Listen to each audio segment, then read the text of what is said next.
Assalamualaikum warahmatullahi wabarakatuh. Perkenalkan, nama saya Muhammad Zanobian dari Teknologi Rekayasa Otomasi Angkatan 2024 dengan 3 digit NIM terakhir 030.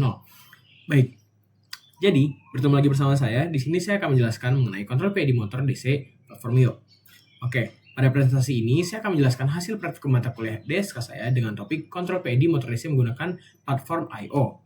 Praktikum ini bertujuan untuk memahami bagaimana sistem kontrol PID diterapkan secara langsung pada motor DC dengan memanfaatkan encoder sebagai umpan balik dan PWM sebagai sinyal kendalinya. Oke, next.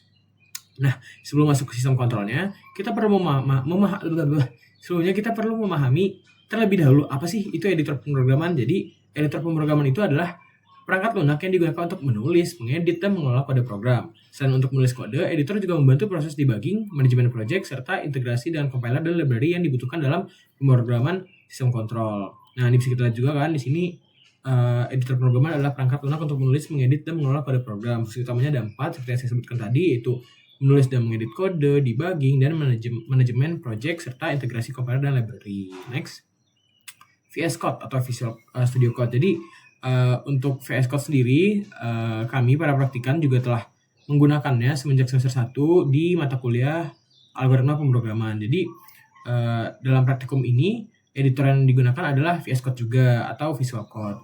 VS Code ini merupakan kode editor gratis dari Microsoft yang ringan dan juga cepat. Kelebihannya adalah mendukung banyak sekali program bahasa pemrograman seperti C. Dulu juga di semester 1 kami menggunakan C dan C++, dan juga di sini kita akan menggunakan Python.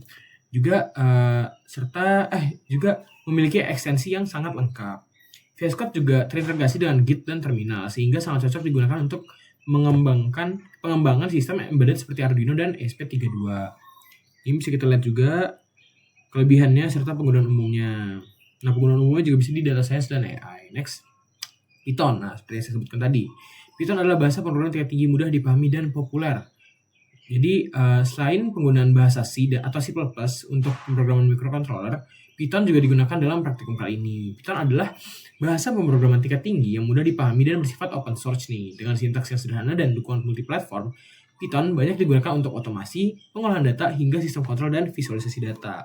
Bisa kita lihat di sini ya, bidang penggunaannya itu ada otomasi, data science, AI, dan machine learning, ada juga IoT dan embedded system. Next, PROM yang digunakan. Apa sih PROM yang digunakan gitu kan? Jadi, PROM AI adalah perintah atau instruksi yang diberikan ke AI. Contoh PROM itu misal kayak, buatkan program Arduino Mega 2560 untuk kontrol PID motor DC dengan input encoder dan output PWM. Nah, itu tuh tujuan PROM itu untuk membantu pembuatan kode, validasi logika program, serta dokumentasi program. Jadi, praktikum itu juga digunakan bantuan AI melalui PROM. PROM AI adalah seperti yang saya sebutkan tadi ya. Contohnya itu adalah perintah untuk membuat program kontrol PID motor DC dengan input encoder dan output PWM. Nah, next. Ini nextnya ya. Jadi dengan penggunaan PROM yang tepat, proses pemrograman menjadi lebih efisien. Namun perlu ditekankan bahwa AI hanya bersifat sebagai alat bantu.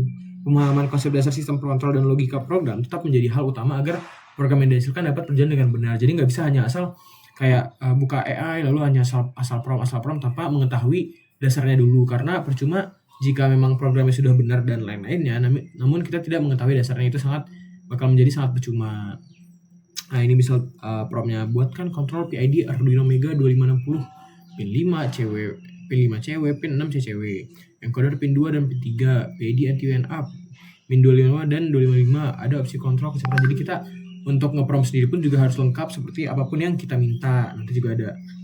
Sampai kita juga bisa bikin save PNG, kedua grafik dan save Excel atau otomatis start Excel ketika start, set point, bla bla bla bla. Jadi dengan prom yang baik, kita juga dapat mendapatkan hasil yang baik juga. Nah, user interface Python control PID.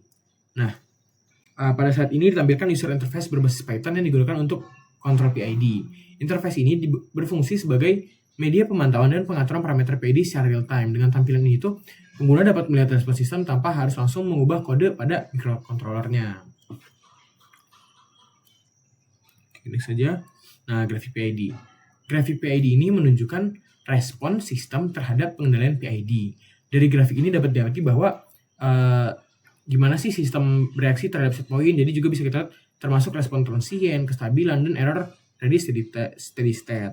Tuh ya, bisa kita lihat error yang merah gelap, terus ada P, top prop, I, int, D, der, derivatif, integer.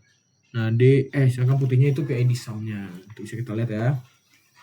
Grafik ini sangat penting untuk mengevaluasi performa parameter PID yang akan kita gunakan nantinya. Next, ini parameter speed. Dia sama seperti tadi ya, tapi ini merahnya itu speed raw, hijau itu speed MA, biru itu speed LPF, putih putus-putus itu set point yang kita inginkan, serta ada speed per second-nya. Grafik speed ini memperlihatkan perubahan kecepatan motor terhadap waktu.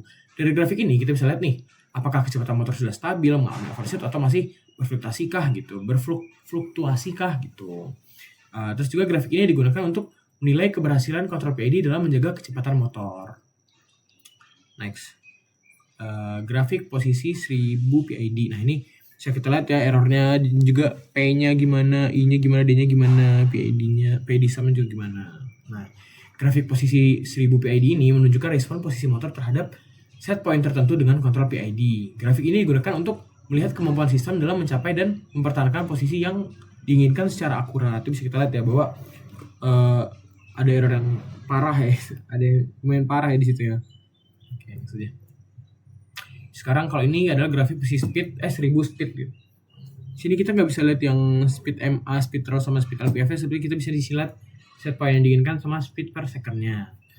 Nah, grafik posisi PID speed ini menunjukkan kombinasi pengendalian posisi dan kecepatan menggunakan PID. Dari grafik ini juga dapat dilihat bahwa koordinasi antara kontrol kecepatan dan kontrol posisi dalam satu sistem tuh. Next, grafik posisi PID speed. Nah, grafik posisi speed digunakan untuk melihat hubungan langsung antara perubahan posisi dan kecepatan motor tanpa kontrol PID. Grafik ini berguna sebagai pembanding terhadap sistem yang telah dikendalikan oleh PID-nya. Oke. Grafik posisi speed. Itu juga udah sih sebenarnya. PID, ini speed. Ya, berarti benar tadi itu yang terakhir saya sebutkan, itu grafik ini digunakan untuk menilai hubungan langsung antara perubahan posisi dan kecepatan motor tanpa kontrol PID. Ini bisa kita lihat itu benar cuma kayak set point yang putih-putih yang putus sama speednya doang. Next. Oh iya. Mungkin demikian saja penjelasan praktikum dasar sistem kontrol mengenai penerapan kontrol PID pada motor DC kali ini. Semoga presentasi ini dapat memberikan gambaran yang jelas mengenai konsep dan implementasi kontrol PID. Jika ada salah kata, mohon maaf. Wassalamualaikum warahmatullahi wabarakatuh.